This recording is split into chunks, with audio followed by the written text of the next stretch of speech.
అందరికీ నమస్కారం. మీ హరిబాబు, గుంటూరు మిర్చి మార్కెట్ యార్డ్. ముందుగా ఈరోజు డేట్ చూసుకుంటే ఫిబ్రవరి 9వ తారీఖు 2026. ఈరోజు సోమవారం గుంటూరు మార్కెట్ యార్డ్కి అయితే 76,800 చిల్లర వచ్చినాయి. అంటే 77,000.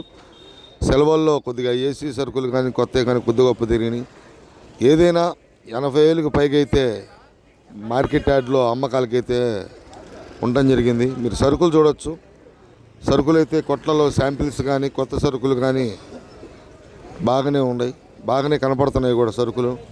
ఉదయం పూట సరుకులు ఏ విధంగా ఉన్నాయి, సరుకులు ఎలా వచ్చినాయి అనేది వీడియో తెలియజేయడం కోసం వీడియో తీయటం జరుగుతుంది. ఇప్పుడిప్పుడే వ్యాపారస్తులు వస్తున్నారు. కాసేపట్లో మెయిన్ రిపోర్ట్లో మార్కెట్ ధరలు ఏ రకానికి ఏ విధంగా జరిగింది, మార్కెట్ పొజిషన్ ఏంటి అనేది వీడియోలో తెలియజేస్తాను. సబ్స్క్రైబ్ చేసుకోవటం వల్ల మీకు నోటిఫికేషన్ వస్తుందండి, ఎంతో ఉపయోగపడుతుంది.